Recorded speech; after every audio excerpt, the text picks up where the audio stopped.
All right, let's try this again.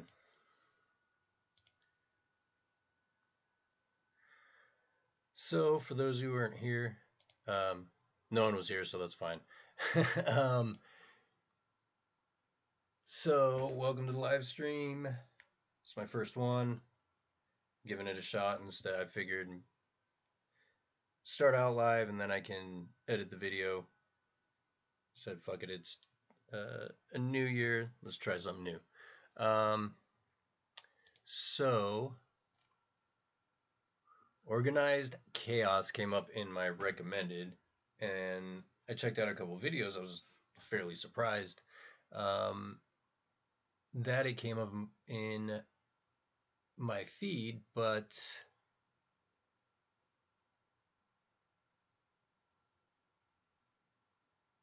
sorry for the silence. I watch a lot of drunk 3PO. Well, I see why he's on my feed. He hates everyone that I watch. So I'm gonna try and be unbiased, but I like a lot of these people. He's dragging. But the one specifically I wanted to check out is A Critical Drinker Presents Being an Insecure Man Baby. And the title is The Critical Drinkers Intimidated by Kathleen Kennedy. Let's see, Kathleen Kennedy. Let me see the thumbnail. I mean, I'd be... I mean, I can't speak for Drinker, but that she's pretty intimidating. It's a bit scary, but so even if he is, I can't blame him. But let's give it a shot. Level up your gaming space with metal posters from Displates. Hang your Displates in seconds. Come on.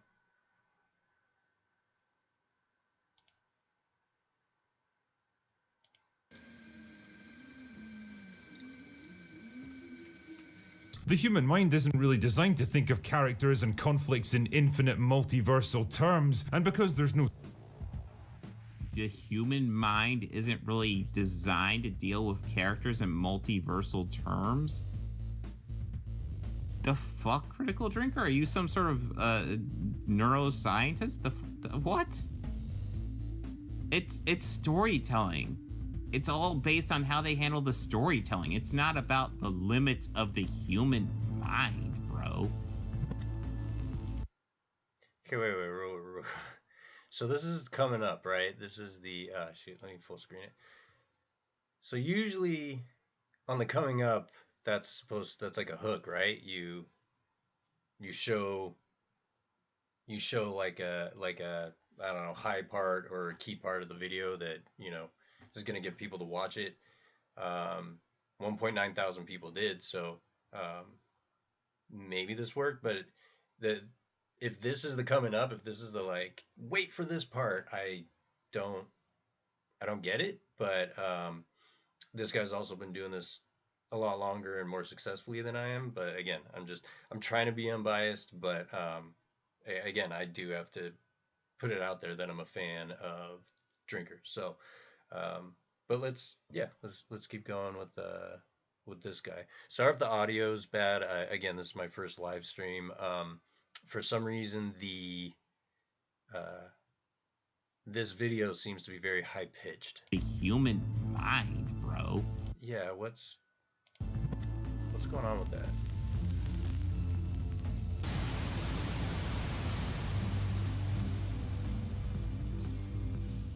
Come on.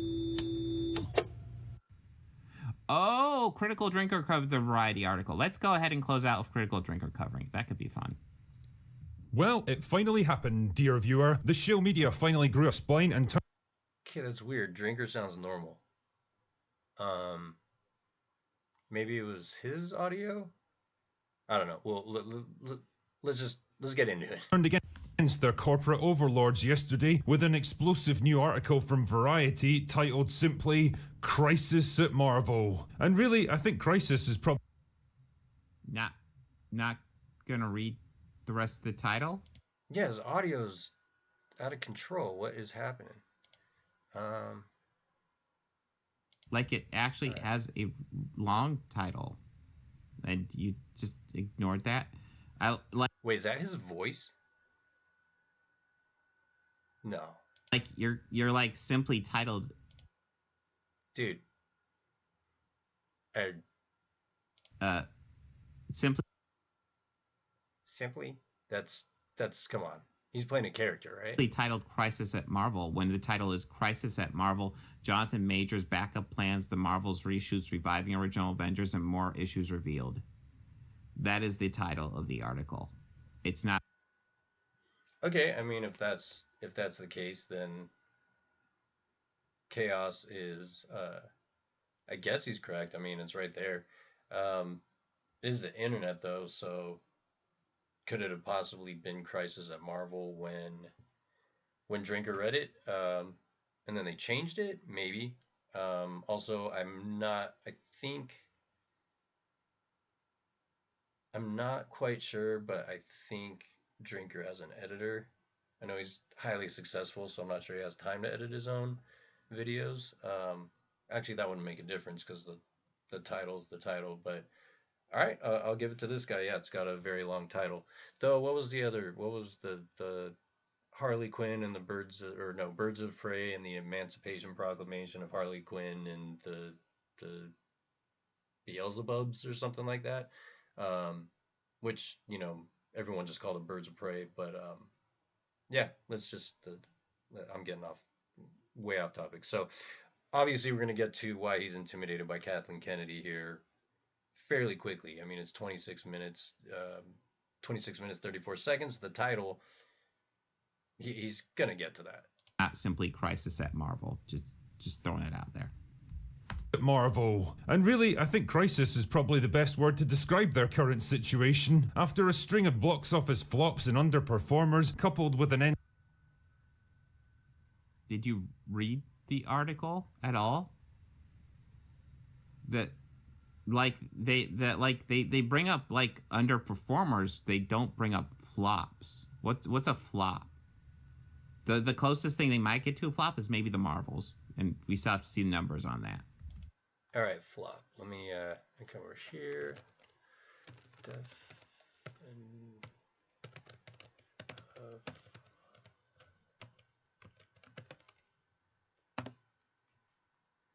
All right, let's see. Collins Dictionary. Kiora.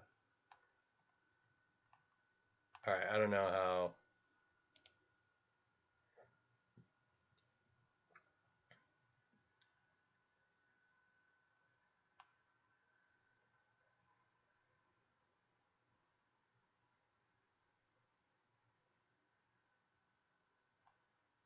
Okay, so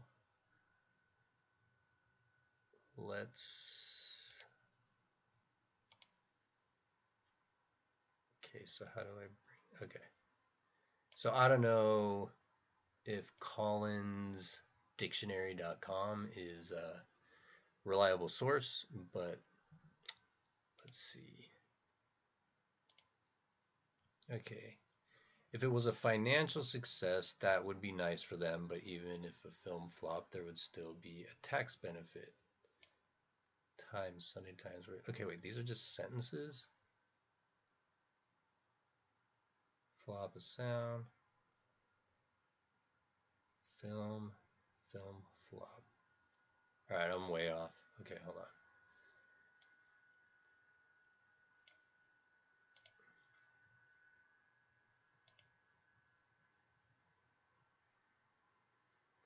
Let's try a different type of search. I'm trying to not just read what the fucking Google AI says. I mean, so the Wikipedia in a nutshell. Let's just do this. Get it over. A box office bomb, box office flop, box office failure, or box office disaster is a film that is unprofitable or considered highly unsuccessful during its theatrical run. During its theatrical one, I mean, how much? Oh, that's not the AI. That's just the. Okay, let's. Okay. So it's Wikipedia, so, you know, take it with a grain of salt. During its theatrical run. Although any film for which the production budget, marketing, and distribution costs combined exceed the revenue after release has technically bombed or flopped. The term is more frequently used for major studio releases that were highly anticipated, extensively marketed, and expensive to produce that ultimately failed commercially. I wonder how much of this during its theatrical run is actually what defines a flop. But that was quick. I was able to find that faster than. I mean, it took longer than it should have, but okay, dude. So everyone knows it's a film that's unprofitable or considered highly unsuccessful during its theatrical run. So there we go. Definition of flop. Endless sludge pipe of forgettable Disney Plus shows that fewer and fewer people watch or care about. Is this going to be talking about the Variety article but not reading it, dude? Because again, like the Variety article brought up how part of the issue going into Marvel is how Disney just wanted to pump out Marvel content and wanted to keep the Marvel train going like infinitely. So like every week you have a new Disney Plus show, and you know you keep the movies coming, just constant Marvel content. And part of what happened was Marvel got a little bit overtaxed, and it was stressing them out, and there were side effects to pushing Marvel that hard, which makes sense. Really feels like all of their past mistakes. Shit, I completely zoned out right there.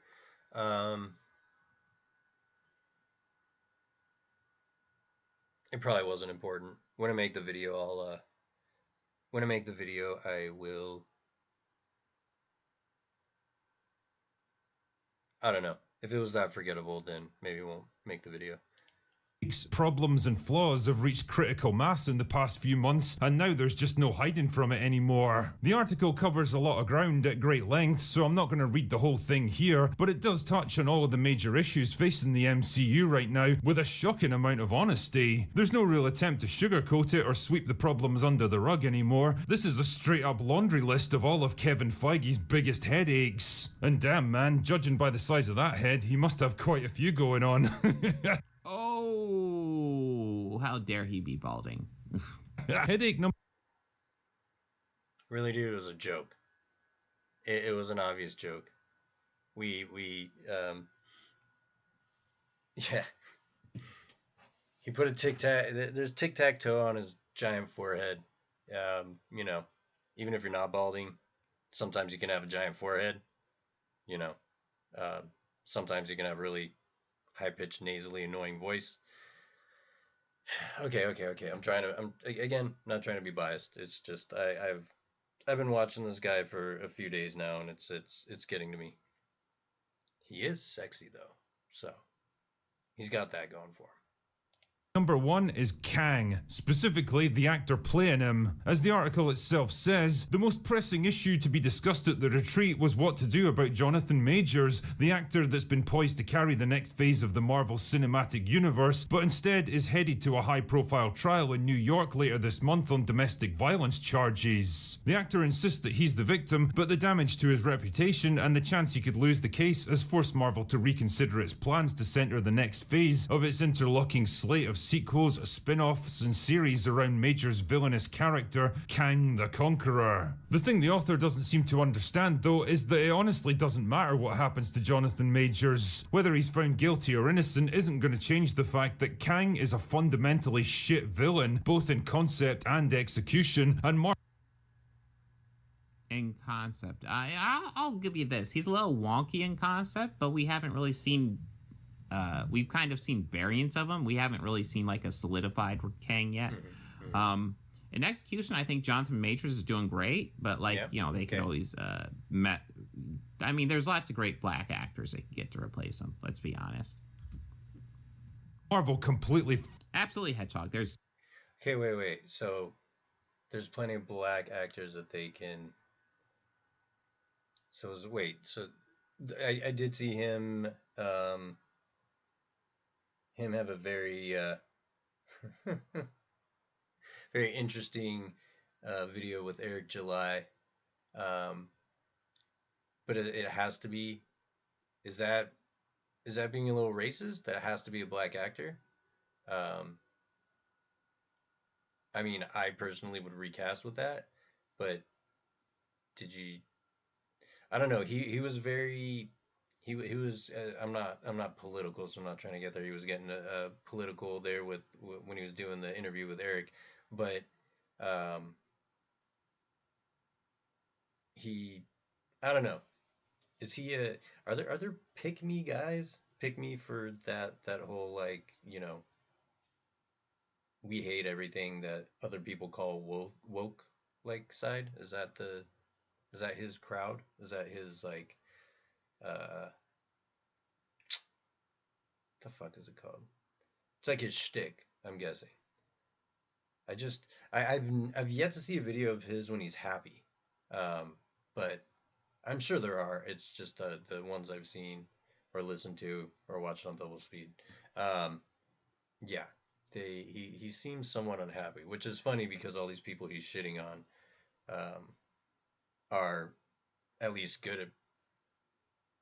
I don't know him personally, but they're good at perceiving to be happy. Um, I don't know. Maybe he's just very real. Maybe he's very real, and he hates his life. Let's see. Serious potential of Kang. Serious potential. Fumbled his introduction anyway. The first time he showed up was in a Disney Plus show that not many people watched or cared. Loki was hugely popular. So this idea nobody watched it, okay, but it was very popular, so no. Okay, was he talking about Loki season 2 or season 1? Let's see. We can't look him up, huh?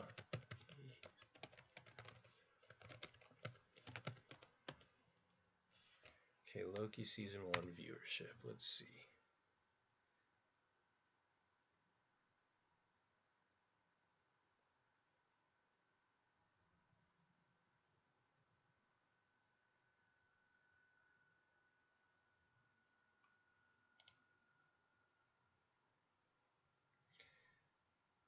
So according, let's see, this again, this is still the experimental AI though.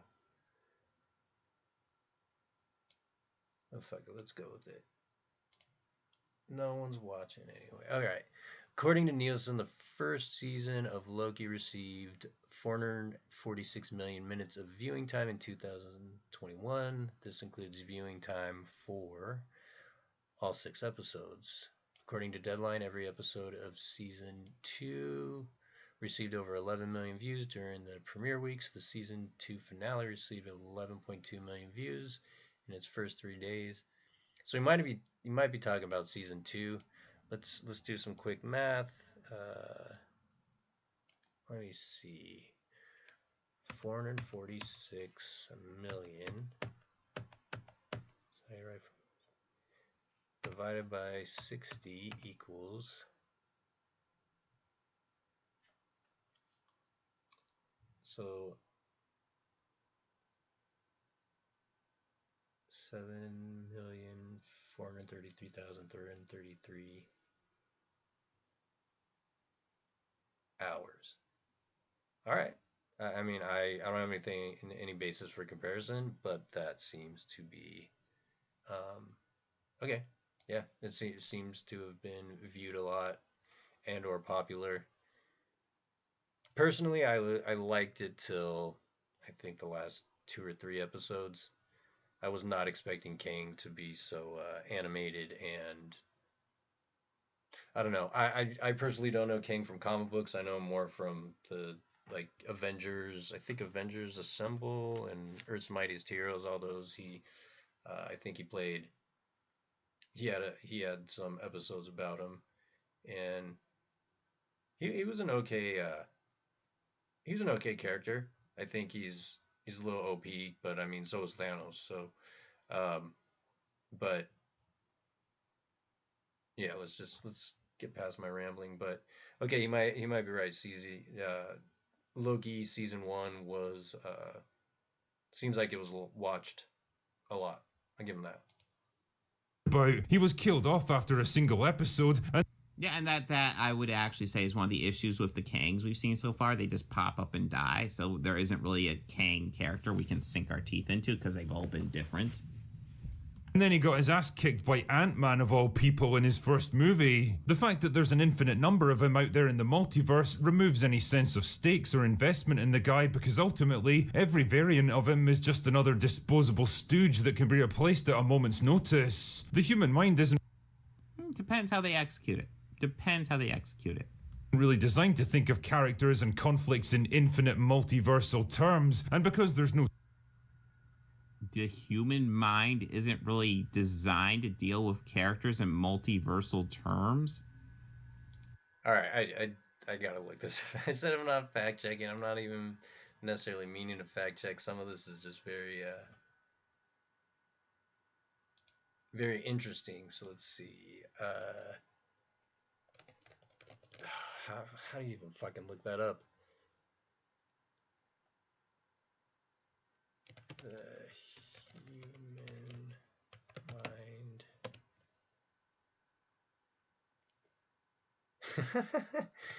Thinking in multi terms.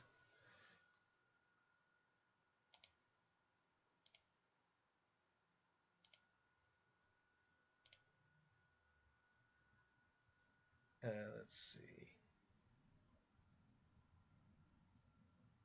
Okay, popular mechanics. Why our puny human brains can't fathom the multiverse.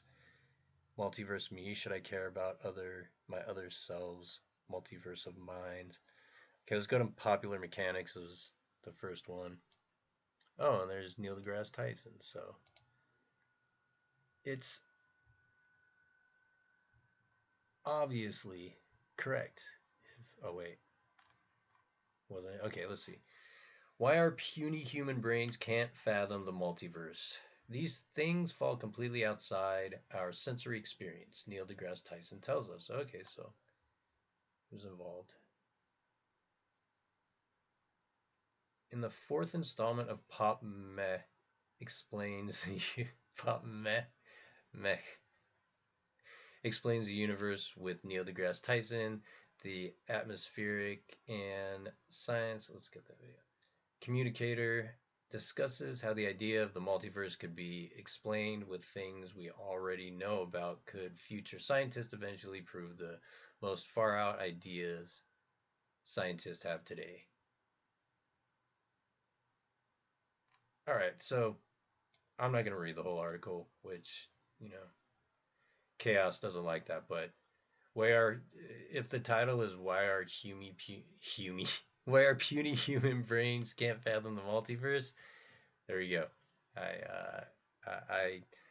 I feel like I can kind of fathom the multiverse, but at the same time, not really, because I get where they're both coming from, but I mean, I don't think you have to be a neurosurgeon or whatever what do you say? Let's go back so I'm not just putting words in his beautiful fuzzy mouth. conflicts in infinite multiversal terms, and because there's no The human mind isn't really designed to deal with characters in multiversal terms. The fuck, Critical Drinker? Are you some sort of neuroscientist? What? Okay, neuroscientist. Well, I'm not a neuroscientist, but I just saw on the internet. Maybe what Drinker saw, I don't know. But yeah, I don't know if Neil deGrasse Tyson is a neuro scientist, but that's what a quick surface level search showed. It's storytelling. It's all based on how they handle the storytelling. It's not about the limits of the human mind, bro. Okay, I don't think he was saying this doesn't work because our brains can't fathom it. There's quite a few things that there's quite a few stories and things that are told or produced, whatever, what have you, that we can't necessarily fathom. But we, oh man, I shouldn't have done this live. Anyway, um, I get what Drinker's saying. I get what you're saying, but it's just, um, do you need to be a neuroscientist to get to that? Also, I've seen this Drinker video without Chaos's, reactions, but I don't think he's saying that's not why it works. Again, any, I'm not trying to put words um, into Drinker's mouth, but I think that's what he's getting at. It's just not something that I don't know. Let me fuck with this some more. No centralized definitive version to focus on. He's not even a character so much as a force of nature. It's like a hero trying to fight a tidal wave. It doesn't have any emotional resonance because there's no personal connection between them. Like, I'm not gonna lie, like, not personal connection. Okay, maybe they'll build one, but also saying that he's like a force of nature makes him sound fucking ominous as fuck, dude. Tidal waves fuck shit up, bro. remember when Cap and Iron Man Did he say that being a force of nature is a bad thing, or it's just harder to grasp? Let me see. Not gonna lie, like, not personal connection. no centralized definitive version to focus on. He's not even a character so much as a force of nature. It's like a hero trying to fight a tidal wave. It doesn't have any emotional resonance because there's no personal connection between them. Like, I'm not gonna lie, like, not personal connection. Okay, maybe they'll build one, but also saying that he's like a force of nature makes him sound fucking ominous as fuck, dude. Tidal waves fuck shit up, bro. I wish you could have gotten one more fuck in there. Um, but yeah, I see where you're both coming from, except what like for instance with Thanos, you even they say every villain is the hero of their own story, and with Thanos you could see that, you could definitely see where he's coming from, in a sense that he thinks he's doing the right thing, not that see where he's coming from. Yeah, let's get rid of 50% of every living thing, which I still don't. I think it didn't affect trees, but um, yeah, with Thanos, it got very personal. Um, by Endgame, they all hunt him down. Thor gets pissed and chops his head off, and you saw Thanos with many different emotions because of um, his plan and everything that he's trying to execute. And when he when he fails at it, um, again, you have that emotional connection with him. You might not feel for him, but you definitely see what he's feeling. Um, let's move on. This is a shit show. remember when Cap and Iron Man fought each other in Civil War, and even though it was basically just two guys going at it and the fate of the entire universe wasn't at stake, it still meant a lot because we as an audience knew and understood where both men were coming from. It's almost like they had multiple movies, like a shit ton of movies, more movies than the Kang variants have had, to build up that backstory and get an emotional impact, and it all built into that moment. Something that Kang hasn't had the opportunity to have yet. Just saying. That was nice, I like that, and I think even Marvel have begun to realize. Okay, yeah, they had plenty of movies before that fight. Okay, I'll give you that, but also let's see the villains in the movies beforehand. We had what, Red Skull. We had shit, what was his name? The fucking guy that the dude played the dude played from the first Iron Man. All those guys, you got to know them. You didn't necessarily have a whole lot of emotional feel for them, though. I mean, if you did hate them, if you were pissed off at what they're doing, then they got that point by. But the villains in those movies were good enough for you to have an opinion or feeling about this villain by the end of the movie. Um, yeah, let's go. Realize the problem they've created for themselves. Marvel is truly fucked with the whole Kang angle, and they haven't had an opportunity to rewrite it until very recently, but I don't see a path to how they can move forward with him. Neither do I, top dealmaker Recast. Recast. That's the easiest way to do it. guy, and I don't think Marvel I do gotta hand it to him with the recasting. It is easy enough. Plus two with the whole multiverse angle and manipulation of time space. They could easily have a quick explanation for why he no longer looks like Jonathan Majors. Um, I'll give you that, but again, when I don't get me wrong, I've always liked the idea of the multiverse. I've always liked uh, the idea of being able to write stories independent. Marvel's What If, the comic books, the older comic books, some of those were good. The cartoon, actually, I did watch the Christmas special one. The hell was it? It was shit. Who saved Christmas? I gotta rewatch it. It is the one where, spoiler alert, Thor comes at the very end. He's got his Christmas hat on, his big old beard. He's the closest looking to Santa, and I actually got to rewatch that. It was during Christmas. It was very much. I was watching it because of the season. It was very much in the reason, not the reason for the season. That's awful. Yeah, but I have liked the idea of a multiverse before it became part of the MCU. But so far, I do feel that it's been somewhat detrimental because all of a sudden, I feel like Marvel was like, well, we got this multiverse, we can do whatever the fuck we want, and before you know it, we're watching Loki and the uh, the Infinity Stones are paperweights, which kind of makes everything seem stupid um, from what built everything up,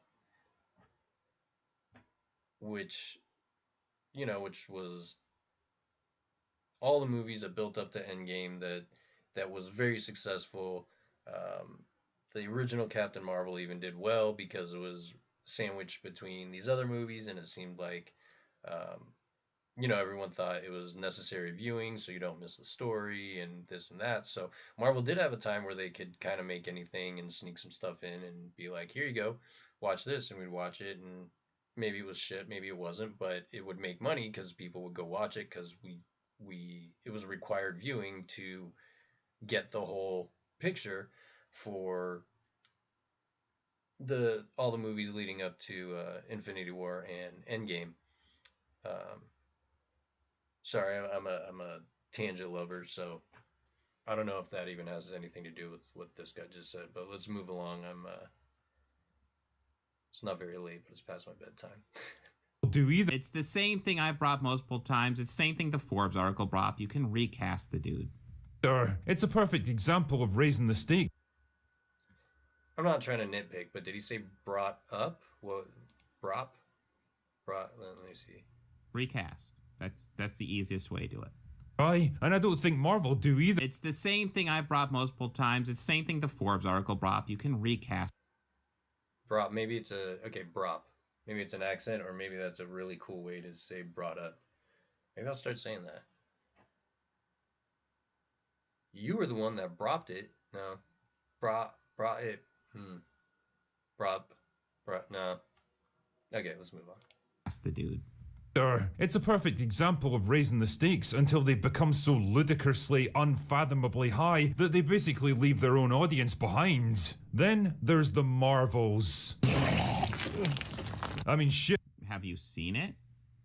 man, you don't need me or. I mean, I know he's not there, but you're asking the question, have you seen it? I mean, all right, I'm not gonna dignify that with it. Have you seen it? I haven't seen it, so I'm not gonna make any. I've seen reviews. Um, that's about it. So I can't. Let's move on. Variety to tell you how this one's shaping up. It's a movie about a bunch of characters nobody cares about, played by a bunch of actresses nobody particularly likes, doing. Okay, so The Marvels isn't getting great reviews. I have not seen it, so I cannot judge it. But these critiques are quite bad. It's a bunch of characters nobody cares about. Oh, kind of like Guardians of the Galaxy in 2014. Oh, actually not quite as bad as that, because we've already had the first Captain Marvel movie, which, despite what you guys say, is decent. It's a totally solid movie. I was stoked for Guardians. Again, I didn't know them from comic books, but I knew them from a lot of the cartoon shows, and they were great. They were great in the cartoons, and when I saw they're coming to big screen, and that Chris Pratt would be Star Lord, and um, I with the voices, I was very I thought what's his name, the guy who did the voice of Rocket, Bradley Cooper. I was just expecting Rocket to be the voice of Bradley Cooper, because usually when you hire big name celebrities, I shouldn't say usually, but a lot of the time when you hire big name celebrities to do voice acting, they just do their own voice because they want that known voice to put butts in the seats. Um, but no, he did a great job with doing his own voice and accent with Rocket, and I was pretty stoked before it came out, and I think a lot of people were stoked before it came out. Not sure that was a good example to use, but that could just be my personal bias that I was excited about Guardians. And then we had Miss Marvel, which was actually pretty good to solidify her character. That wasn't as popular, I'll give you that. But like, it was a solid fucking series, and it did a great job introducing her character. And then you have Photon, who is we got to see a little bit of her. We haven't seen as much of her, but like, she seems like a decent character. So it's like they've spent more time establishing these characters than we ever got for Guardians. Some of the is is he slurring? Has he been drinking? Is he actually like he does he want to be friends with Drinker? Like, I feel like they might have more in common than he thinks. Um, but I don't know. Sorry, Drinker, if that wasn't a slight to you. But anyway, let's go. Guardians of the Galaxy 2014, and that movie was awesome. People loved it. A thing nobody understands while fighting a villain that nobody's ever heard of. Go look at the MCU. How many of those villains have been previously established? Almost every single MCU villain is established in the one movie. So, like, what the fuck argument is that? That's the dumbest thing I've ever heard in my life. Not exactly a winning. I mean, he did just say something that I said before, that we did get to know the villains somewhat in the previous movies, but I think at this point I don't know. It's we expect after Endgame and Infinity War and everything leading up to that, minus turning Thor into a joke, which is of all the characters to turn into a joke. Why? But fuck, what was my point? This is why you shouldn't live stream camp. Um, yeah, the villains. I feel now, since everything has been so built up, you need to raise the stakes. You need to have a good villain. You need to have, like for instance with, um, Christian Bale, the the God Slayer guy. He did great with what he was given, I believe. And oh shit, I'm not. This is live. I can't go back and edit that. Well, I can, but and I probably will, and I will, but that has nothing to do with anything. The the villains now have to be bigger and badder than Thanos. That's essentially what I'm thinking, because that's what we got. That's what we're used to. Now, if you do a bunch of small, whatever, bad guys that aren't going to be that we don't know on a grand scale or are afraid of on a grand scale, especially up against Captain Marvel, the most powerful Marvel ever. You need, let's put it this way, we needed a bigger bad than Thanos to bring Captain Marvel in and fight. And I think that's why she just showed up at the last minute, is because if she was in there the whole time, the movie would have been over fairly quickly, because she was one of the only ones that really gave him a whole lot of trouble to where he actually freaked out, and that's when he took out the which stone was it? I think it was the Power Stone. Could be wrong. Um, he actually took it out of the gauntlet to punch her with it, and that she's super overpowered, so we need a super overpowered villain. Again, I didn't see the movie, but apparently there wasn't a villain that we all knew about that was super overpowered, but maybe I was wrong. I'll watch the movie when it's streaming. I'm not going to pay for it in theaters, or even when it's streaming for that matter. Formula, directed by Nia DaCosta. I would believe that Miss Marvel is the best reviewed Marvel project ever. That makes sense. The Marvels unites Larson's heroine with two superpowered allies, Monica Rambeau and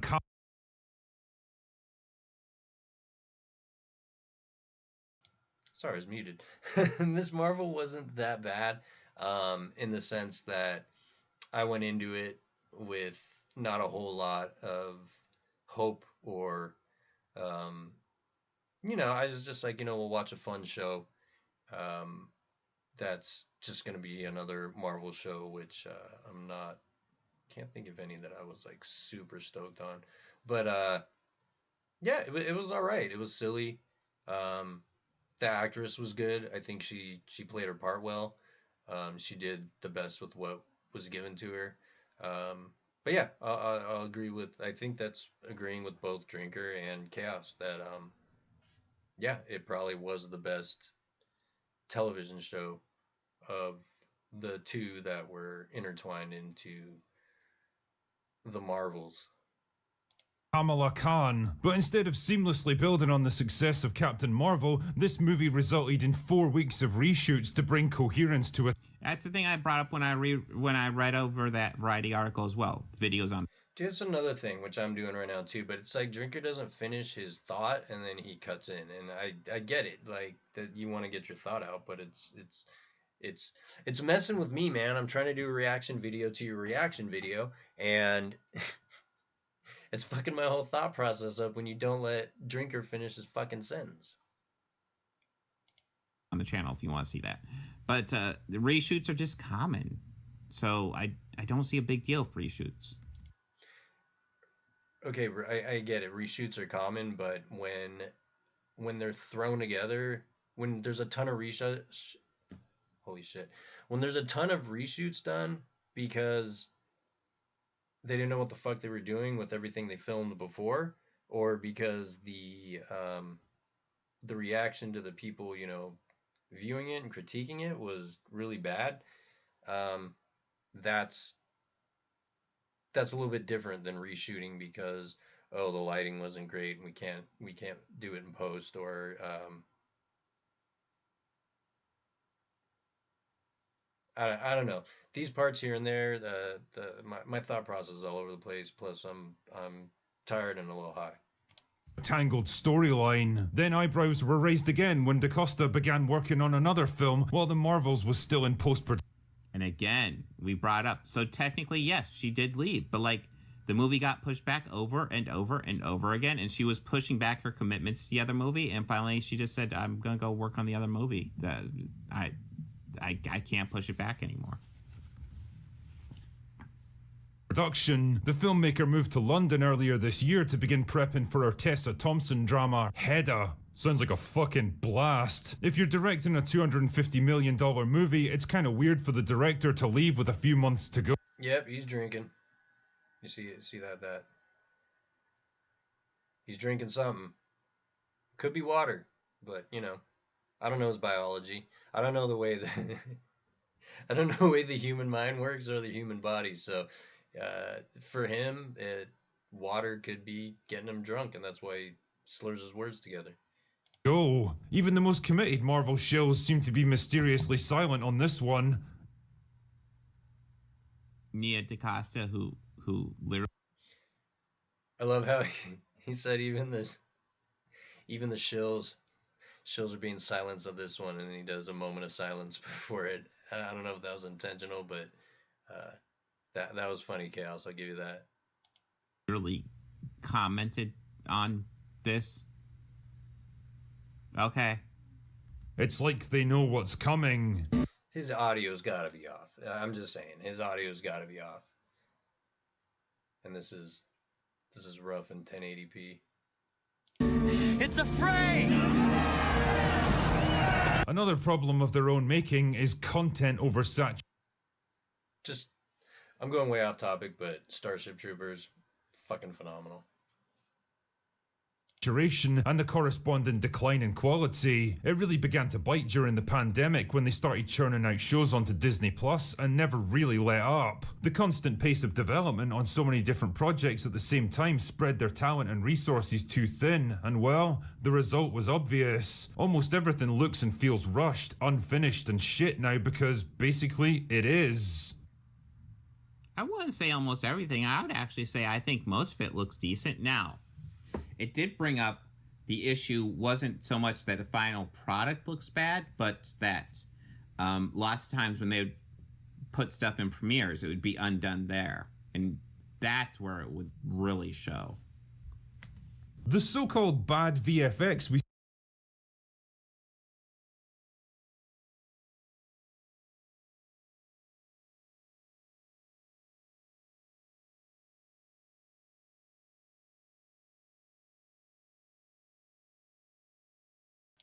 Fucking muted again. It looks like my desktop audio is being picked up by the mic, and I just got like a cheap gaming headset on, so sorry for the audio, but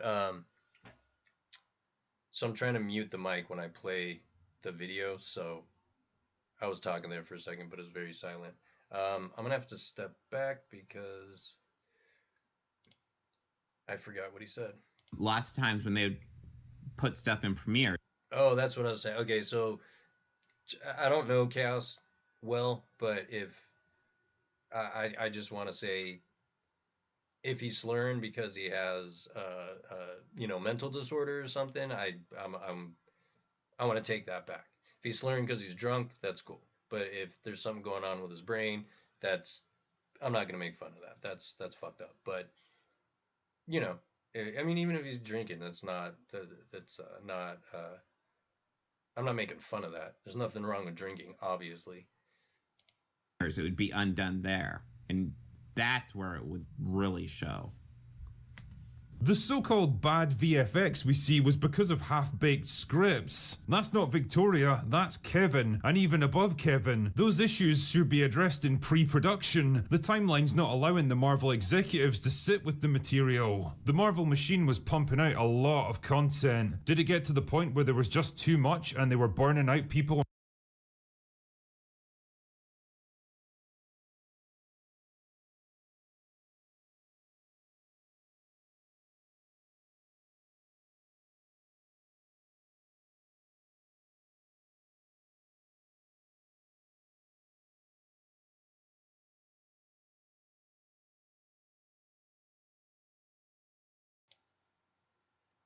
So I got an alert on my phone. RK Outpost, Disney takes massive loss over first day of 2024. Mickey Mouse copyright just became public domain. That's going to be very interesting. So everyone, all 0 people that are watching this live stream right now, when you're done, watching this stream, go watch the RK Outpost video. That's what I'm going to do when I'm done with this. Gosh, how much time do I have left? It's a 26-minute video. Oh man, we're not even halfway through. All right, I'm gonna have to speed this up. On superheroes? It's possible. The more you do.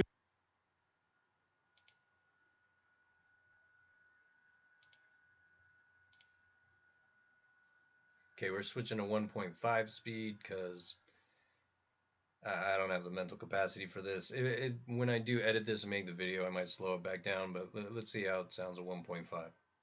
The tougher it is to maintain quality. Damn, the article even mentions the disastrous Blade movie, a project that's now gone through at least 5 different writers, 2 directors, and ended up being shut down completely just 6 weeks before production was due to start. One person familiar with the script permutations says the story at one point morphed into a narrative led by women and filled with life lessons. Blade was relegated to the 4th leads. That is a good point. But, Taki75, I'm confused. I thought it was going woke what made Marvel quality decline, not the oversaturation. Yeah, which one is it? Because, fun fact, that Variety article points out a lot of issues with Marvel. Not once does it say, oh yeah, Marvel's issue with going woke. Marvel's issue is the MCU. Believe it or not, Variety never fucking mentions that. Isn't that weird? Oh my goodness, imagine my Alright, get woke, go broke is very, very real. There's a reason why everyone is when they're talking about woke stuff and saying get woke, go broke, it's well, let's see, it's Bud Light, Ben and Jerry's, see, fucking Disney, their stock, I don't know what their stock's at today. Let's see.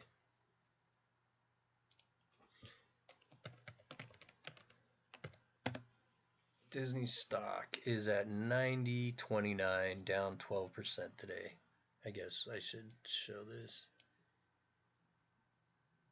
Oops.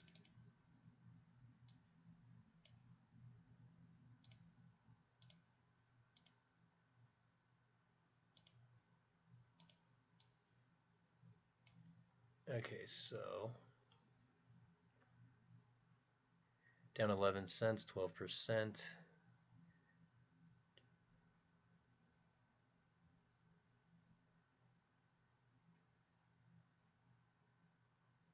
Yeah, not looking good. Not good at all.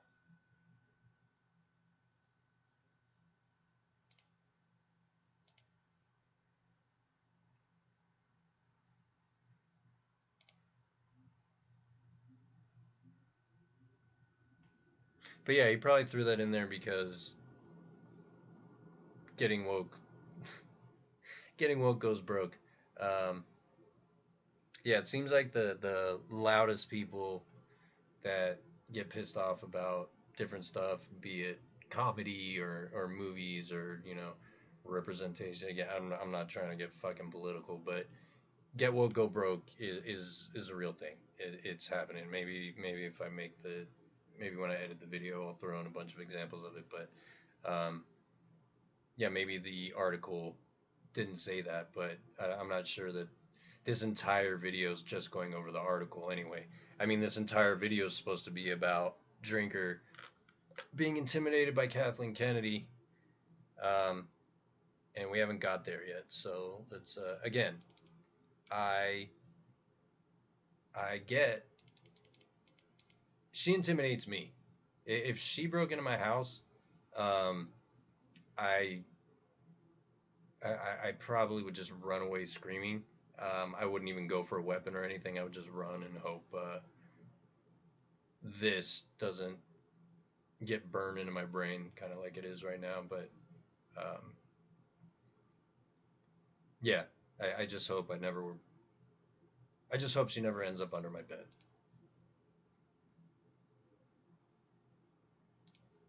Shock that a Marvel movie with a male lead would push him into the background in favor of a female-centric story that preaches moral. Are you going to go on and on about this? Because it's a script idea that even in the article they say it's not fucking happening.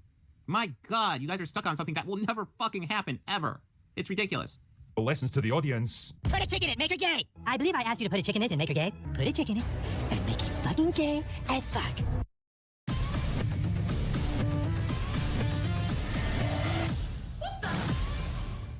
Are you going to let the greedy heating companies and their crazy high prices decide if your family is allowed to stay warm this winter? You know, it's actually kind of funny to see mainstream outlets finally wake up to this shit. Yeah, people like me have been saying this for years. The article had nothing to do with woke shit. You know that, right? Now, and their points are so in line with my own, it almost makes you wonder if they've been taking a few notes, but whatever. Better late than never, I guess. I think even Marvel are starting to grasp the full magnitude of the disaster they've created themselves, and now they're scrambling to fix it. I mean, it's probably too little too late, but at least they're trying. The Troubled Blade movie now... What makes you think...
All right.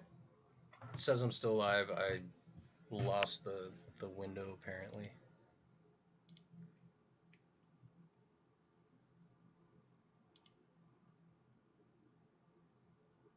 No, I want to go to the stream.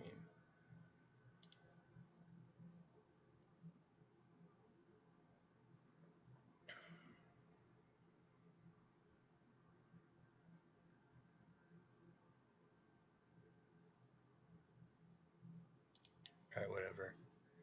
So I'm recording on OBS, so if I'm not live anymore, I'll still be able to make the video, and let's go. It's such a disaster? What evidence do you have that it's such a disaster? I like how you just, like all these guys, just throw shit out there. It doesn't matter if you have anything backed up, just throw it out there. It's a whole new writing team and a vast... Well, it's their opinion too. Opinions, as a great man once said, sure, it's our opinion, but opinions can be stupid. Vastly reduced budget, which is probably... Actually, that didn't sound right. Okay, look, it's their opinion. They call it a disaster because it's a disaster to them. These are their YouTube channels. If it's not a disaster to you, it's because it's your opinion. As a whole, Marvel's fucking up. I think I've even seen videos where you agree with that. I mean, you also said Ahsoka was amazing, so that's a whole nother video I can make. But yeah, it's a disaster. Yes, it's a disaster because he's saying it's a disaster. It's his video. It's his view. All these guys. If you're talking about Nerdrotic or Arc Outpost, who else do you shit on? That Star Wars girl. All these people when just because they agree doesn't mean that they're gonna have hard numbers to back it up with, necessarily. But if he says it's a disaster, it's because it's his opinion, and it's a lot of people's opinion. for the best. The days of billion-dollar box office hauls are long behind you, and they ain't coming. Spider-Man No Way Home was 2021, almost $2 billion. Spider-Man No Way Home was Sony.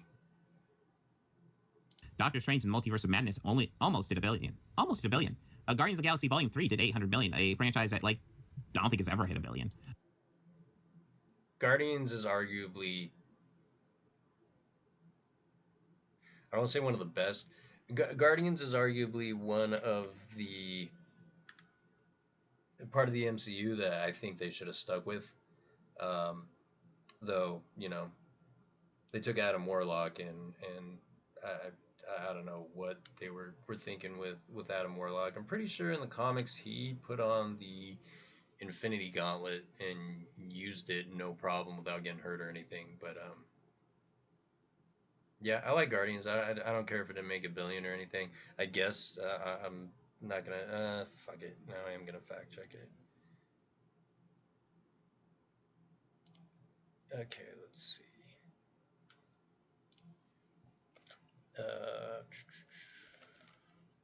Multiverse box office numbers.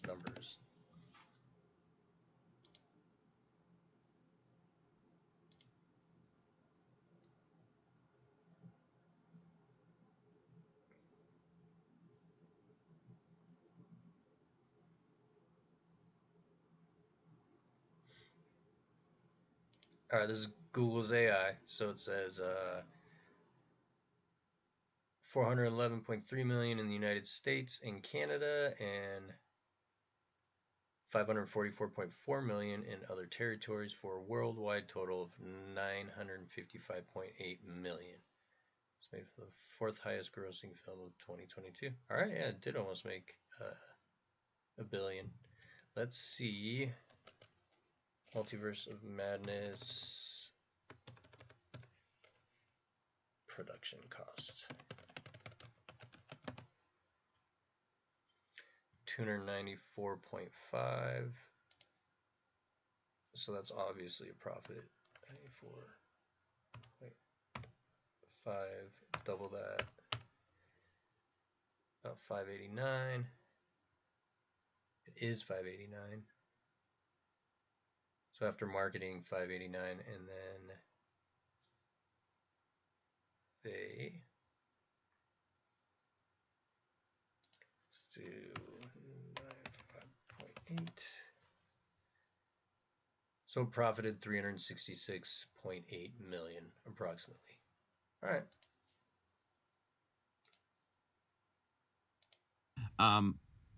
Marvel hasn't done any Avengers movies for quite a few years. Avengers movies are like guaranteed $1 billion right there. Like the days of $1 billion movies are behind them. Like, source, please.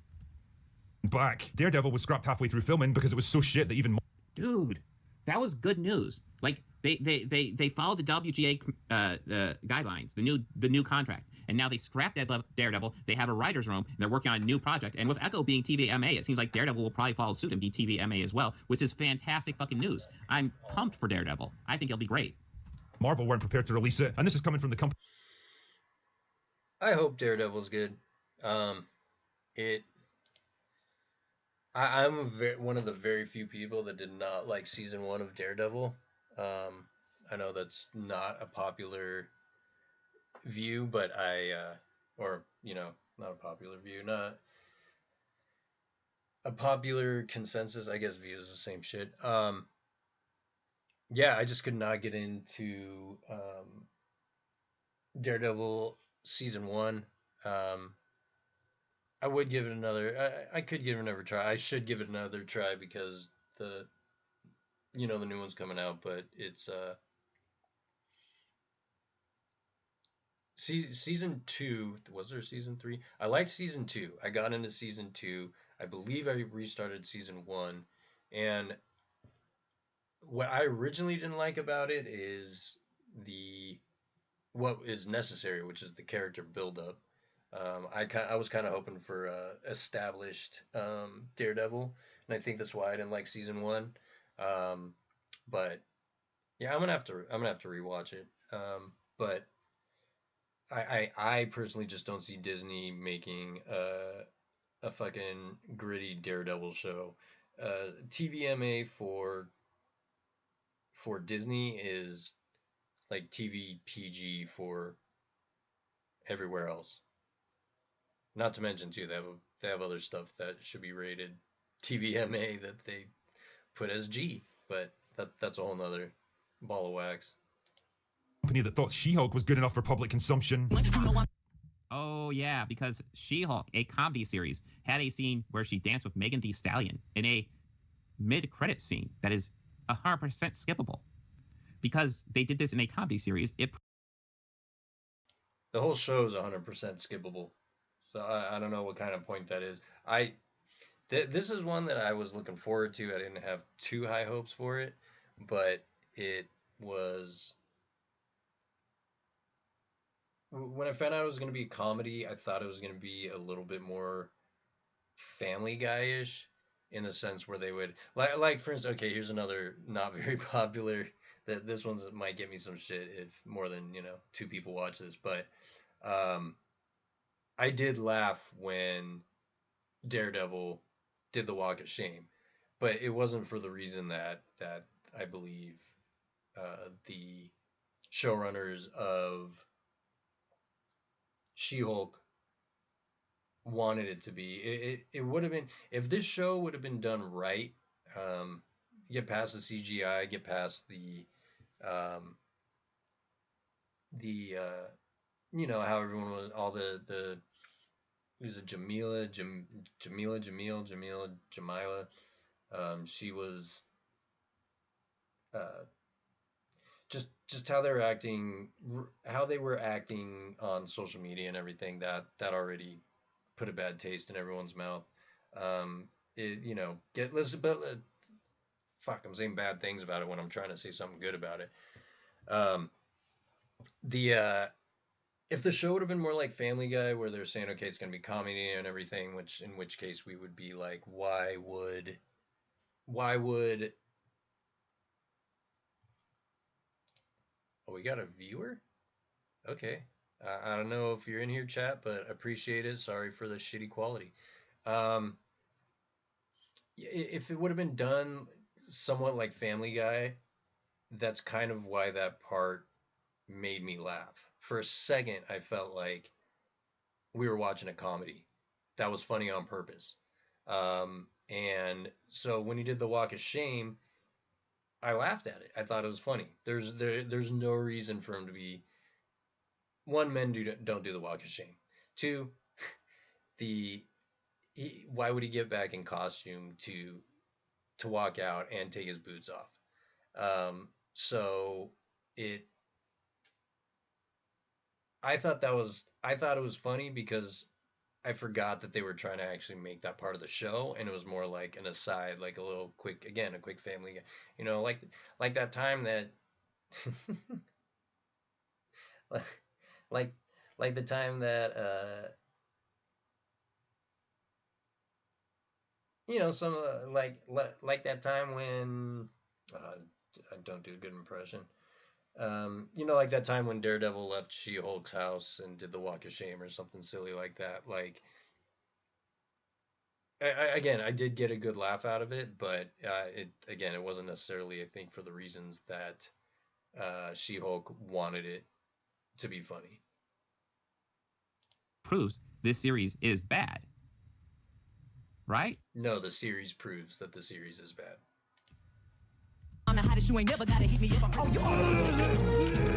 There's even rumours that shows like Ironheart might be on the chopping block, because really, who exactly wants or needs to see a cheap derivative knockoff of the most popular hero in the entire MCU? Ironheart fans? And a derivative knockoff, again. Shit. That was supposed to be muted. Ironheart fans. So you're saying there weren't Guardians of the Galaxy fans, but there are Ironheart fans, which I'm sure there are, but you take Ironheart, which just because I don't know much about her doesn't mean that other people don't, and try and make her a big thing. Well, with Guardians, that's what they did. They they made it a big movie. It got a lot of praise. It was funny, despite all the uh, quote unquote controversy with Chris Pratt. They continue to make good movies. Again, the last one was, you know, it could have been better, but I enjoyed it. But also too, here's something I do like about listening to, and I say listen because I don't have time to actually sit down and watch a ton of videos unless I'm making a video. Um, but I do listen to most of the YouTube channels I listen to, and what I love about Drinker, Nerdrotic, Heel vs. Babyface, RK Outpost, Geeks and Gamers, the whole fellowship, um, is they will talk so much shit on these movies, and I'll watch them before because they'll see them in theaters and do the reviews and everything, and they'll talk so much shit and talk about how bad they are, and so I'm prepared for a very shitty movie when it comes to streaming, and I'll watch it and I'll be like, hey, this isn't actually that bad, and it it shouldn't it's when I say it shouldn't be that bad in the sense that like okay, I'm enjoying parts of it. That's what I've noticed lately. I enjoy parts of this Marvel stuff. I enjoy parts of the Star Wars shows. That's really my Star Wars has always been my go-to for favorites and stuff. And I've always considered myself a dork as opposed to a nerd. And let me explain that. I have always looked up to nerds. To me, nerds were the ones that like I'm an original trilogy fan, and I know the movies by heart. I can recite most of them close to word for word. But it's been part of my life my entire life. Those three movies helped shape my shape the way that I view movies, and it's what partially what I don't necessarily intentionally put other movies and other productions up against when it comes to storytelling and even how it looks and everything. Even though the Star Wars of 70s and 80s and um, or the original trilogies are 70s and 80s, it didn't look as great as stuff does now, but it was my go-to. But the my whole point is nerds and like hardcore fans that really get back into like the deep lore and read the comic books and all the books and stuff. That to me, I looked up to them because like, man, these guys really they're really into Star Wars. Where for me, I was always like, I love Star Wars. Darth Vader's my favorite character ever. Not even just like villain or anything. Darth Vader's just my favorite character. Um, but I read minimal books. I believe the series I was reading was the um, what shit Jedi Academy series. I think it starts with uh, I think it's when Luke. All I remember, there's the Sun Crusher, which is supposed to be more devastating uh, than the Death Star because it has like a series of two or three torpedoes that you fire into a sun and it makes a supernova, which could take out an entire galaxy, something like that. And it's also indestructible. It's actually pretty cool. Like at some point um, I'm all over the place. Han and Chewie end up in a spice mine. It's super dark. There's a kid they meet there. I always get his name wrong, but he ends up having like Jedi abilities, and he they escape. They have to fly through um, something that's I believe it was somewhat like the Kessel Run. I think they're trying to get out of a bunch of black holes, and Han's eyes are fucked up, and I believe no, his hands are fucked up, and but the kid's blind, but he's got the Force, so Han's telling him what to do and where to go, and it just all works out, and it's because his kid's super powerful with the Force. And then it goes on to um, the Han and Leia's kids, and I would check them out. I actually should reread them. They're really good. But anyways, I always consider myself a dork in the sense that I like nerdy, dorky things, but I'm not. I've always looked at nerds as being very smart and very inquisitive, and I don't know. I always looked up to nerds in the sense that uh, they're very much into their fandom. They did the time, they did the research, they know the shit well. There's a reason why Star Wars Theories, the one of the no, I'm sorry, not one of the biggest Star Wars channel, and it's because he's passionate about it. And I people call me a nerd, and I'm cool with that, but I still think I'm a little bit lower on the pegging order, so to speak, as a dork. It's a legacy character, man. Can we stop calling legacy characters knockoffs? Can we stop that habit, please? Speaking of which, the article leaves the best for last with this little revelation about their upcoming plans. You know how I made a video recently about modern movies being shit because nobody can ever stay dead? Well, yeah, you do a video every week about how modern movies suck. You're great, man. It's amazing. Modern movies suck because, you know, fucking not starring white dudes or whatever the fuck your narrative is. well, Chaos, why are you so angry, dude? Why? I'm starting to the more I watch your videos and the more I'm watching just this video. This is the first time I've watched it. This is let's put it this way. This is the slowest I've watched it at with 1.5 speed, and he seems so unhappy. Is it? Do you really just not like these guys' takes, or do you not like that they're happy and successful? And you ever go to open bar or uh, Nerderotic for the Nooners, or what's Fridays? My gosh, I'm getting so brain dead. Um, Friday Night Tights. They and I've seen you. I've seen some of your videos. I'm gonna have to bring those up on some additional videos, but um, and you skip past the part where they're all laughing and everything. And I get it. You're trying to get to your part. That's the thing you do. That's your.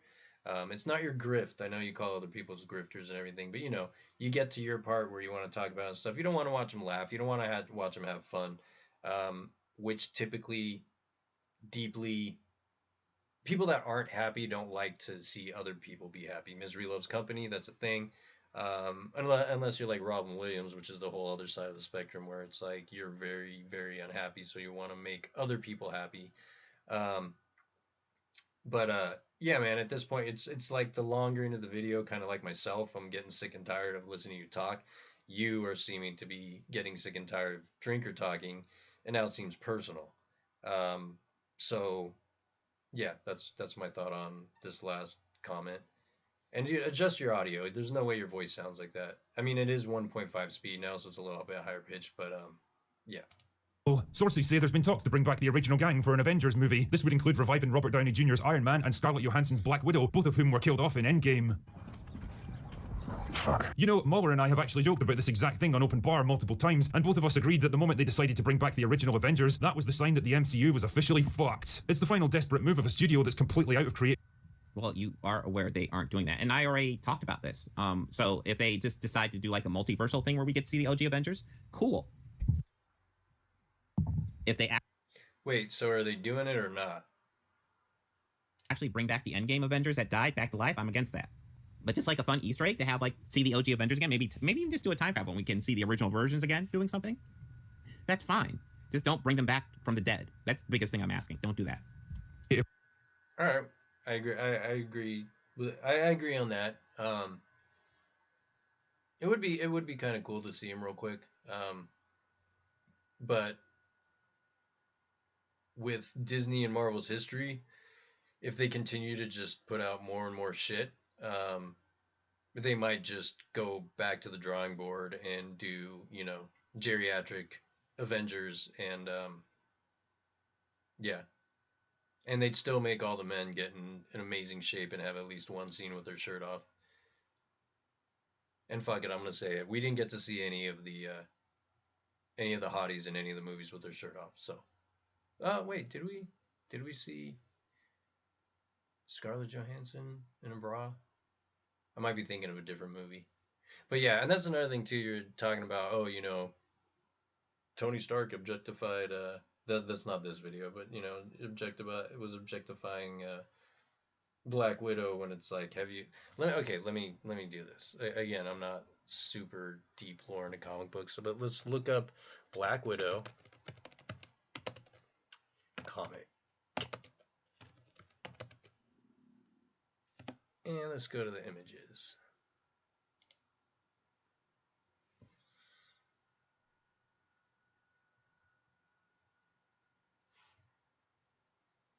So let's see. Let's do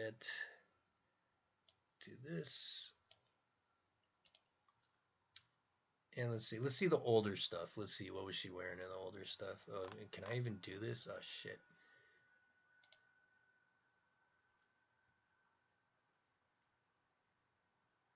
Ah, fuck it.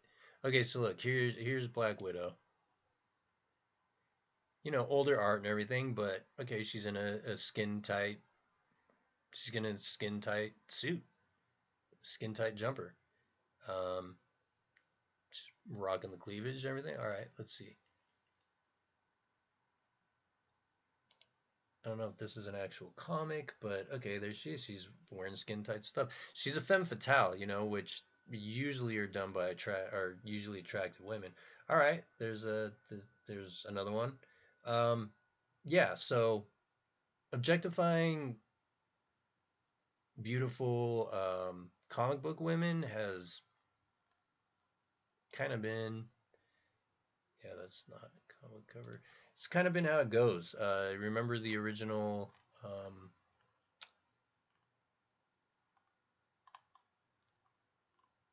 okay, let's do this. Marvel swimsuit issue.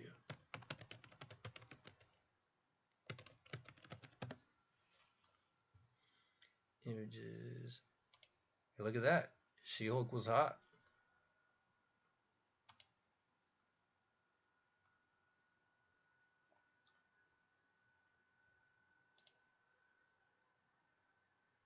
Let's see here. Storm. I'm not gonna make these anymore. So I mean, it is.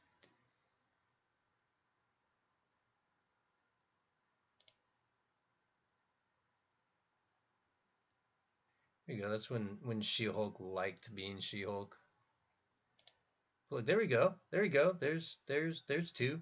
But yeah, the men and the women in Marvel and comic books they've always been hot. That's part of the allure. And yeah, I got to see all the dudes with their shirts off. I'm just saying. Doesn't have to be, but you know, there was a reason why 80s comedies and you know, a lot of movies and stuff worked before this, and part of that was because men were paying to go see, or for the comic books, and men were paying for to see movies and stuff, and so they put attractive, scantily clad, and sometimes nude women in it. It's not hard to it's not that hard to wrap your head around. Of ideas and can't think of any other way to generate even a shred of interest. And the thing is, I suspect it wouldn't even be worth it even if they tried it. Not only would it cost an absolute fortune to bring back actors like Robert Downey Jr. and Scarlett Johansson, both of whom are getting older and don't seem all that excited to step in front of the volume screen again, but it also wouldn't generate the kind of excitement they're hoping for. Okay, Robert Downey Jr. I don't think would care about. I mean, he is getting older, so he probably. I mean, you are accurate. He probably is fine not doing it unless they pay him a fuck ton of money. Scarlett Johansson would probably want a solid amount of money too, but I have no evidence that she's wants to objects to taking the spotlight again. And how old is she? Isn't she like 38 or something like that? That's not that old. All right, Scarlett Johansson, 1984. So she turns 39 later this month.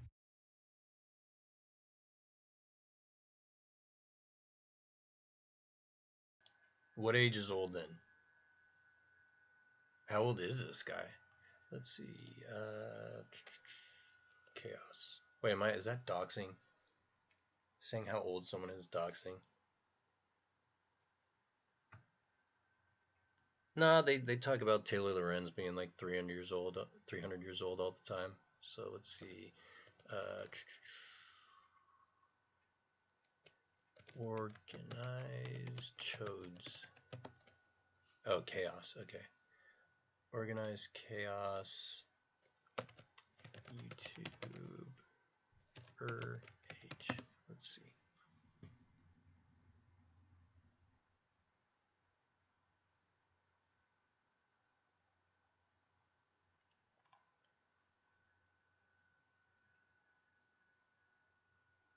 Ooh, what's this? Erotic destroys organized chaos with actual fandom. It's time for your comeback. Make it count at Purdue Global. Oh, that is organized chaos. Okay. I might have to check that one out next.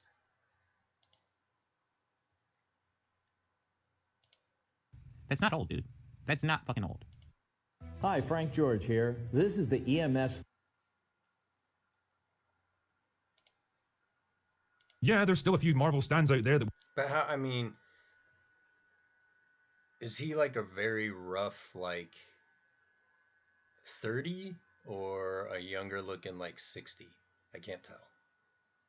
Would whoop and clap like mindless seals at the return of a few legacy characters. Probably the same people who shit their pants over a few seconds of a plastic-looking Hayden Christensen in Ahsoka, but most normal people would see it for exactly. Oh, let's take a shot at Ahsoka, which was a great fucking series, by the way. Let's hold on. Am I muted? All right, let's take a shot at Ahsoka because it was fucking awful, dude. I don't know what you were watching, but that's another thing. It's Star Wars still fucking gets me every fucking time. Every night I was watching Ahsoka. I was I was watching a lot of Ahsoka. I was watching a lot of filler. I was watching a lot of silence. Well, can you watch silence? Yeah, I was watching a lot of people being silent. Oh fuck! Don't even get me started on that. I wanted to cover that, and it came past before I had time to or anything. But yeah, that every single day and night a new episode came out. I would still get excited. It's this weird.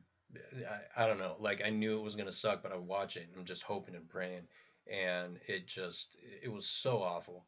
They I, that's a whole another video. I don't think anyone's gonna care at this point because it's too far gone. But if someone wants to see me do an Ahsoka video, there's gonna be a lot of crying. Let's let's put it that way.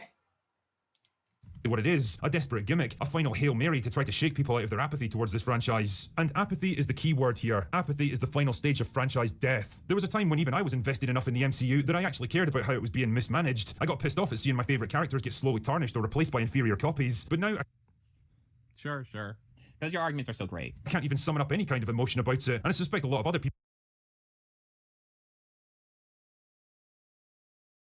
mismanaged. I got pissed off at seeing my favourite characters get slowly tarnished or replaced by inferior copies, but now Sure.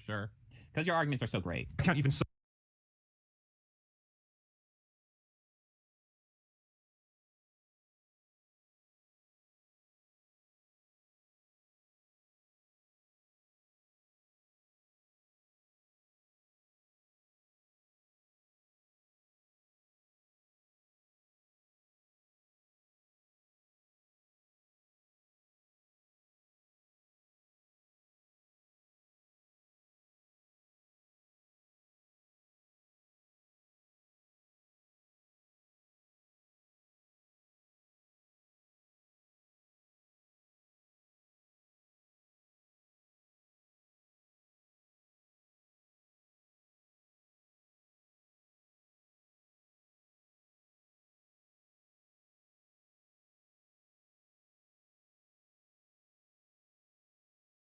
characters get slowly tarnished or replaced by inferior copies, but now Sure.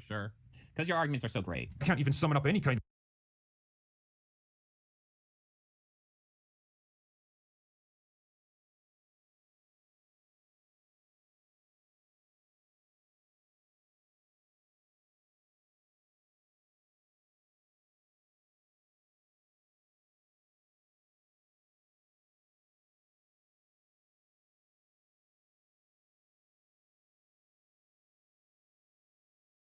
emotion about it, and I suspect a lot of other people feel the same. Times have changed and they've Why are you even making a video on it then?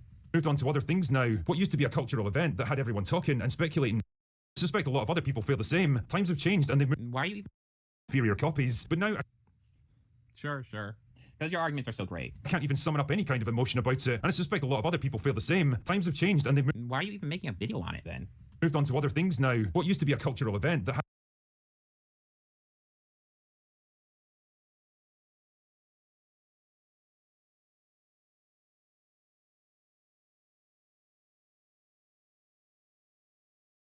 everyone talking and speculating and debating about what might come next and eagerly awaiting the next installment has slowly become a faintly embarrassing relic of a different time, like watching your drunken dad trying to dance to Beyonce at a wedding, dated and unfashionable and out of touch with its own audience, unable or unwilling to adapt to a changing market. And you know what? I've got no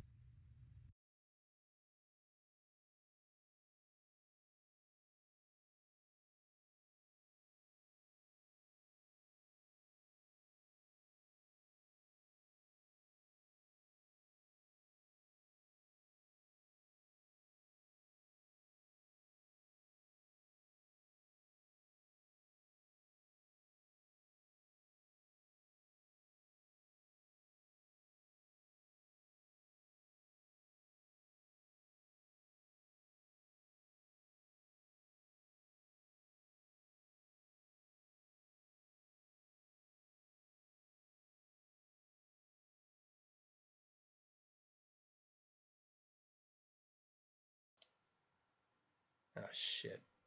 Okay, I don't know how long I was muted. Okay, I'm gonna go back and say some shit I already said.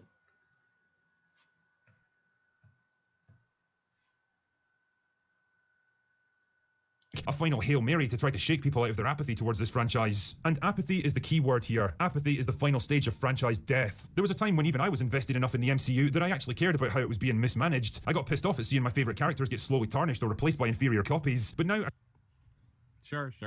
Because your arguments are so great. I can't even summon up any kind of emotion about it, and I suspect a lot of other people feel the Alright, I don't know if I was muted when I said this, but he's coming from, and I'll just edit this in the other video, but Drinker's coming from, Drinker's a teller of stories. You probably know this and choose to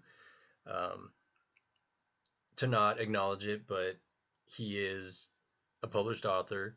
They did make a movie of one of his books. I'm gonna watch it, and I'll be I won't just like it because I want to like it, because there's plenty of Star Wars stuff that I want to like that I don't. But I am gonna get Dark Harvest on audio book because I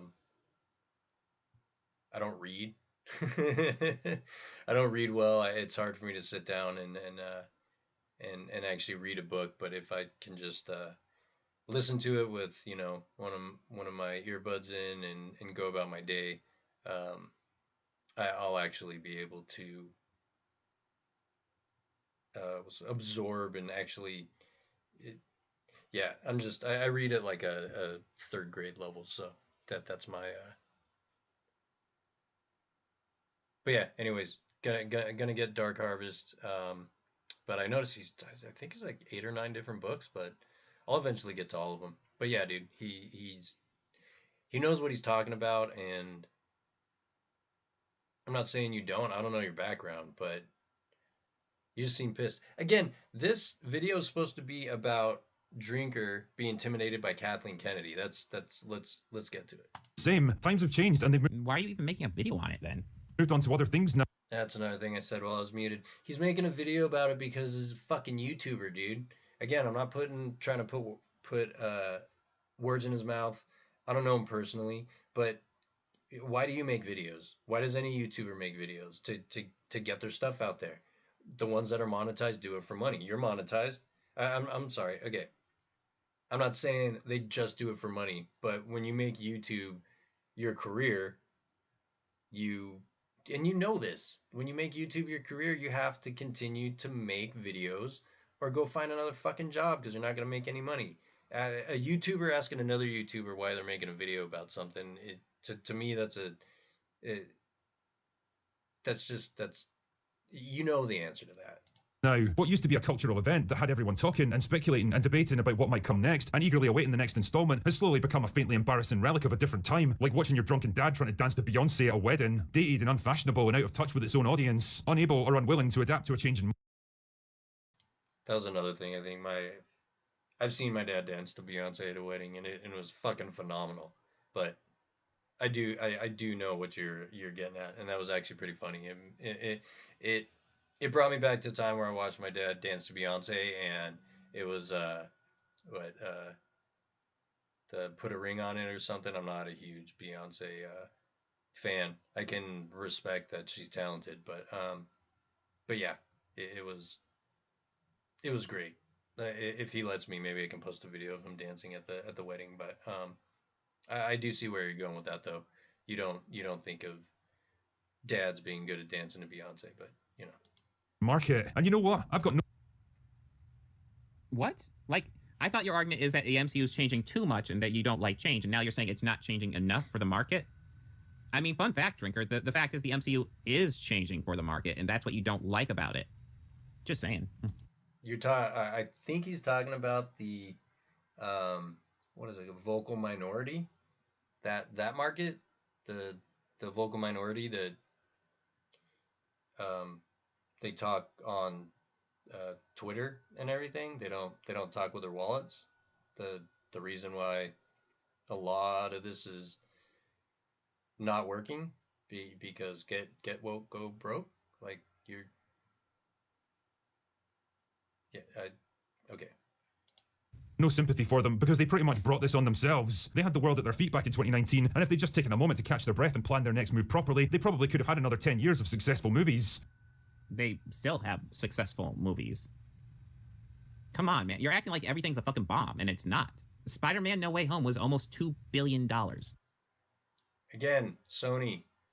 I know Disney Marvel had something to do with it, but come on. If they were gonna make a shitty movie, I don't think Sony would have let them, if that's even how it works. But you're bringing up a movie that has a caveat to it. Bring up a solely Disney MCU movie. But their greed, hubris, and growing obsession with the message. There it is. The message. So Marvel is bad now because of social justice, feminism, equality, feminism again, safe zones, diversity, human beings. This is why Marvel is bad, guys. Thank God Critical Drinker is here to tell us. Woo! Dude, the message is every time he does the message, and every time other YouTubers use it, including people that don't go on open bar and don't go on Nerdrotics shows, live streams. It's the I know you paused at the well, let's go back to it. This is, you know, this is nice looking. It's, you know, but who's really trying to be equal? Who wants equality? Fuck, there's more politics and shit. I just feel like everyone, well, this is why I hate politics. Everyone talks about equality, but they want to be better than who they, oh my gosh, they think they're better than the people that they want equality with. And also I think that a lot of people think equality means you think exactly the way I think, therefore we are equal, as opposed to, you know, let's all get along and everything, and let's all get along and have different views and be different people, and you know, let's be equal. Let's have equality. But you know, for feminists, let's work together. You know, social justice. Okay, I always thought that SJWs was like considered a negative term, but I think I've heard them talk about themselves that way. Humans are good. Diversity is good, but not for just diversity's sake. Safe zones, no. There's no such thing as a safe zone. Your safe zone is your own little bubble and how you have figured out to defend it. But no one owes me a safe zone. Maybe at like a police station, which is also now controversy to say. But yeah, the cops I know are good people. There are some bad people that happen to be cops, but there's also some bad people that happen to be YouTubers too. Drinker isn't one of them. Instead of good storytelling, undid it in just a few short years. They were the architects of their own downfall, and now there's no hiding from it any longer. The MCU is dead, and Marvel killed it. And yet, the one thing I keep asking myself about this article is, why now? Why release such a devastating expose on Marvel right after that infamous South Park episode poking fun? Do you think they planned that? I doubt they planned that. And frankly, like I said, I think my theory is kind of they just wanted to give you fucking chuds bait to talk about shit on the internet because you guys would like whine and cry over this shit. All right, chuds. Let's look up chuds because I'm so out of chud definition.